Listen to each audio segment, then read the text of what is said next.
طلبگار ہیں. نیکی کے کام اس لیے کرتے ہیں کہ جنت مل جائے. جمعہ اس لیے پڑھتے ہیں کہ جنت مل جائے. اور نیکی کے جتنے بھی کام ہیں یہ ویلفیئر کے اس لیے کرتے ہیں کہ شاید ہمارے اس نیک عمل سے ہمیں جنت مل جائے. حضرت عثمان غنی وہ ہیں جو عشرہ مبشرہ میں سے بھی ہیں. حضرت عثمان غنی وہ ہیں جو آپ علیہ الصلوۃ والسلام کے دوہرے داماد بھی ہیں. حضرت عثمان غنی وہ ہیں جن کو ذوالنورین کا لقب آپ علیہ الصلوۃ والسلام نے عطا فرمایا. حضرت عثمان غنی وہ ہیں جن کو ذوالحجرتین کا لقب میرے اور آپ کے نبی نے عطا فرمایا. حضرت عثمان غنی وہ ہیں جن کو ذوالشقتین کا لقب بھی میرے اور آپ کے نبی نے عطا فرمایا. حضرت عثمان غنی وہ ہے جو خلفائے راشدین میں سے بھی ہے. اور حضرت عثمان غنی وہ ہیں جن کو کئی مرتبہ میرے اور آپ کے نبی نے دنیا میں جنت کی بشارت عطا کی اور فرمایا عثمان تو وہ ہے جس نے جنت کو خرید لیا.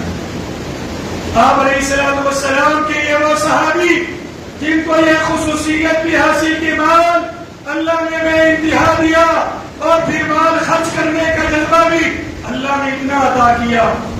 غزوات میں بھی خرچ کیا, صحابہ پر بھی خرچ کیا, یتیموں اور مسکینوں پر بھی خرچ کیا, بیواؤں اور بے سہاروں پر بھی خرچ کیا.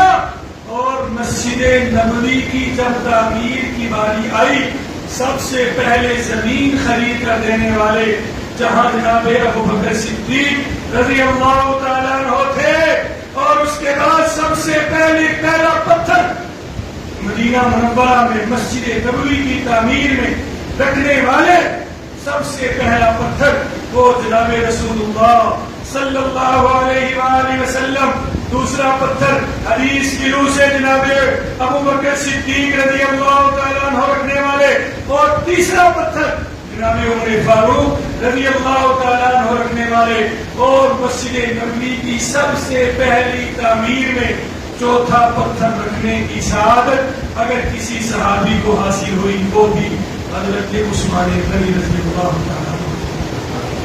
حضرت عثمان غنی رضی اللہ عنہ. اور صرف یہ نہیں کہ آپ نے پتھر رکھا چوتھا بلکہ سب سے بڑھ کر مسجد نبوی کی تعمیر میں مال و متاع خرچ کرنے والے اور تعاون کرنے والے وہ بھی حضرت عثمان غنی رضی اللہ عنہ. اور پھر مسجد نبوی کی توسیع کے لیے زمین مزید خرید کر مسجد نبوی کی توسیع کرنے والے وہ بھی حضرت عثمان غنی رضی اللہ تعالیٰ عنہ ہے. اور آپ اپنی دور خلافت میں دو مرتبہ آپ نے اپنے دور خلافت میں دو مرتبہ مسجد نبوی کی توسیع کی.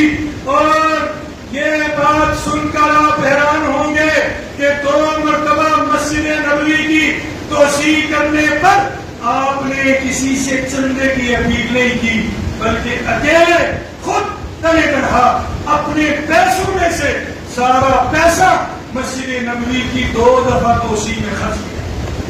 2 دفعہ توسیع میں خرچ کیا. یہ شہادت کیا کم ہے. اور پھر اس سے بڑی شہادت اللہ اکبر اللہ اکبر. آپ علیہ الصلوۃ والسلام کے وصال مبارک کے بعد حضرت ابو بکر صدیق رضی اللہ تعالیٰ عنہ کا دور خلافت 2 سال کچھ ہوا. لہذا فتوحات زیادہ نہ ہو سکی لیکن تھوڑی سی فتوحات ہوئی. اس کے بعد خلیفہ دوم حضرت عمر فاروق رضی اللہ تعالیٰ عنہ کے دور خلافت میں اتنی زیادہ فتوحات ہوئی کہ روم اور ایران فتح ہوئے, کیسر و کسرا فتح ہوئے. اور آپ کی فتوحات زمین کے بہت زیادہ خطے پر پھیلی. گویا 22 لاکھ مربع میل پر آپ نے اسلامی پرچم کو لہرایا. عمر فاروق رضی اللہ تعالیٰ عنہ کو یہ سعادت حاصل ہوئی کہ آپ نے اپنے دور خلافت جو 11 سال کچھ نہ تھا, اس 11 سال کے دور خلافت میں آپ نے 22 لاکھ مربع میل پر اسلام کے پرچم کو لہرا کر اپنی خلافت کے ڈنکے کو بجایا اور خلافت راشدہ کو پھیلایا. آپ کی شہادت کے بعد وہاں مشورے سے امام صحابہ کرام جلیل القدر صحابہ کرام کے مشورے سے حضرت عثمان غنی رضی اللہ تعالیٰ عنہ خلیفہ بنے. حضرت عثمان غنی رضی اللہ تعالیٰ عنہ نے خلافت سنبھالی. یہ کوئی زیادہ عرصہ نہ تھا، صرف 6 سال اور کچھ ماہ کا عرصہ تھا، لیکن آپ کے دور خلافت میں اسلام کی سرحدیں پھیلتی چلی گئی. جہاں حضرت عمر فاروق 22 لاکھ مربع میل پر چھوڑ کے گئے تھے، حضرت عثمان غنی رضی اللہ تعالیٰ عنہ کے دور خلافت میں وہ سرحدیں پھیلتے پھیلتے 44 لاکھ مربع میل تک پہنچے. اور اگر آپ پوری تاریخ اسلام کو دیکھیں اور تعصب کی الگ اتار کے دیکھیں، جناب ابو بکر صدیق کے دور سے لے کر حسن و حسین اور حضرت امیر معاویہ رضی اللہ تعالیٰ عنہ کے دور کو دیکھیں تو آپ کو یہ بات بڑی واضح نظر آئے گی کہ سب سے زیادہ اگر اسلام پھیلا ہے اور اسلامی سرحدات میں اضافہ ہوا ہے اور زمین جہاں پہ خلافت قائم ہوئی ہے وہ یا تو حضرت عثمان غنی رضی اللہ تعالیٰ عنہ کا دور خلافت آپ کو نظر آئے گا، یا حضرت امیر معاویہ رضی اللہ تعالیٰ عنہ کا دور جو ہے امارت وہ آپ کو نظر آئے گا کہ ان 2 ادوار میں اسلام پھیلتا چلا. حضرت عثمان غنی رضی اللہ تعالیٰ عنہ کے دور میں 44 لاکھ مربع میل اور حضرت امیر معاویہ رضی اللہ تعالیٰ عنہ کے دور میں 64,65,000 مربع میل پر اسلام پھیلا اور اسلامی پرچم لہرایا گیا. یہ 2 شخصیات ایسی ہیں جن کے دور میں سب سے زیادہ دین کو تقویت ملی اور دین اسلام پھیلا. آج سب سے زیادہ انہی کے اوپر تان و تشنیع کی جاتی ہے. وجہ کیا ہے؟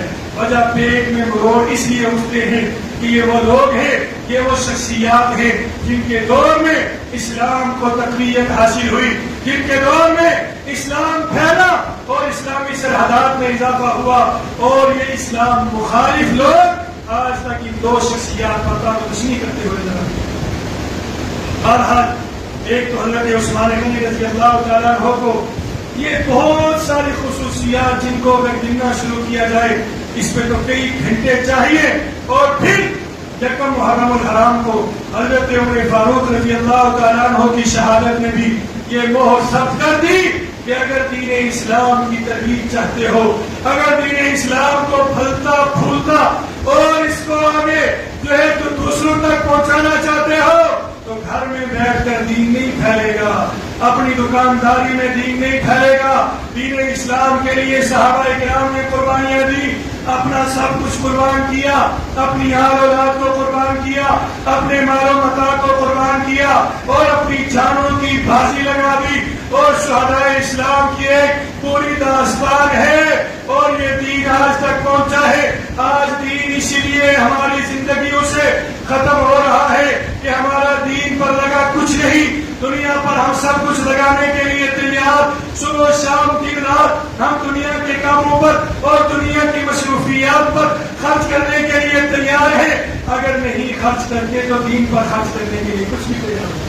نہ مال و متاع خرچ کرنے کے لیے تیار، نہ اپنے بیوی بچوں کو دین سکھانے کے لیے تیار، نہ خود دین پر چلنے اور دین کو پھیلانے اور دین کے غلبے کے لیے ہم کوشش کرنے کے لیے تیار. تو بھلا دین کیسے آئے گا؟ ایسے نہیں ہو سکتا. اس لیے یاد رکھیے صحابہ کرام کی زندگی ہمیں یہ درس دیتی ہے کہ اگر دین کو پھلتا پھولتا دیکھنا چاہتے ہو، دین کو غالب ہونا دیکھنا چاہتے ہو، دین اسلام کو پوری دنیا میں عام ہونا دیکھنا چاہتے ہو، اس کے لیے تمہیں محنت کرنی پڑے گی، جد و جہد کرنی پڑے گی. اور پھر یہ محرم الحرام کا مہینہ، اللہ اکبر، اس میں یکم محرم الحرام کو حضرت عمر فاروق رضی اللہ تعالیٰ عنہ کی شہادت اور 10 محرم الحرام کو نواسہ رسول، جگر گوشہ بطول اور آپ علیہ الصلوۃ والسلام کی آنکھوں کے تارے، دل کا سرور، دل کا چین اور حضرت علی المرتضی رضی اللہ تعالیٰ عنہ کے نور نظر، حضرت فاطمہ الزہرا رضی اللہ تعالیٰ عنہ کے جگر گوشہ بطول اور میری اور آپ کی آنکھوں کے سرمے، دل کا چین اور سرور حضرت حسین رضی اللہ تعالیٰ عنہ کی شہادت 10 محرم الحرام کو ہوئی. انشاءاللہ اس کے اوپر بیان ہوگا، لیکن محرم الحرام کا مہینہ یہ پہلے سے اللہ کے ہاں معتبر تھا. ان عدت الشہور عند اللہ 12 شہرا فی کتاب اللہ یوم خلق السماوات والارض منها 4 حرم.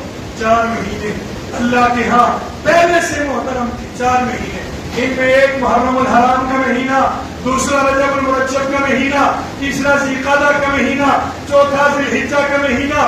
یہ پہلے سے محترم تھے. پہلے سے ان کے احترام میں کفار مکہ بھی ان 4 مہینوں میں کسی سے جنگ نہیں کرتے تھے، تلوار نہیں اٹھاتے تھے اور کسی کے سے بدلہ نہیں لیتے تھے. وہ کہتے تھے یہ محترم مہینے ہیں.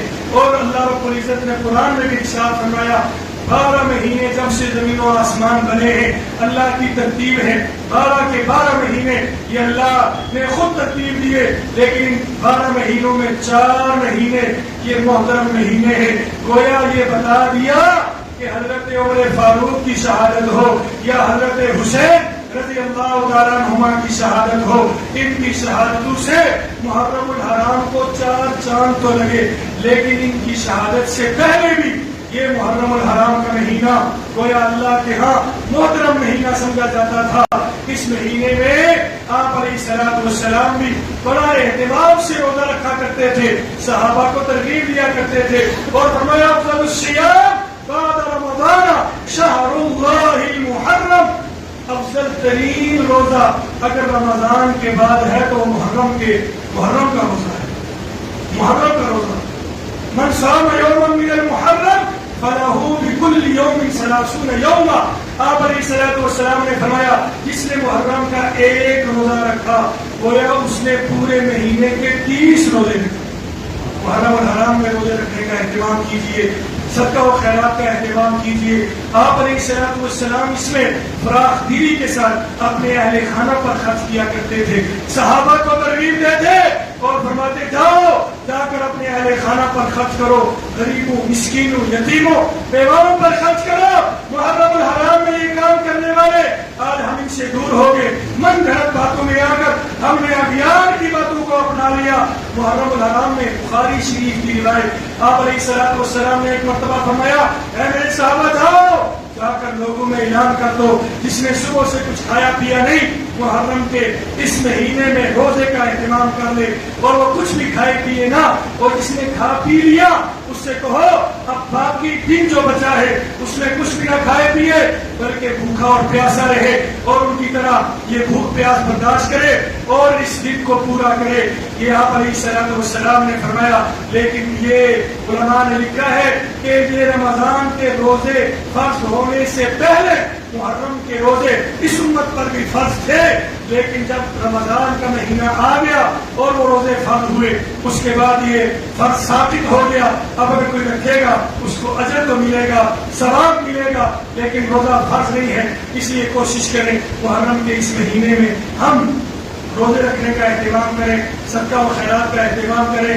اپنے آپ کو گناہوں سے بچنے کا اہتمام کریں گے سارے انشاءاللہ. اللہ میری اور آپ کی حاضری قبول فرمائے. وآخر دعوانا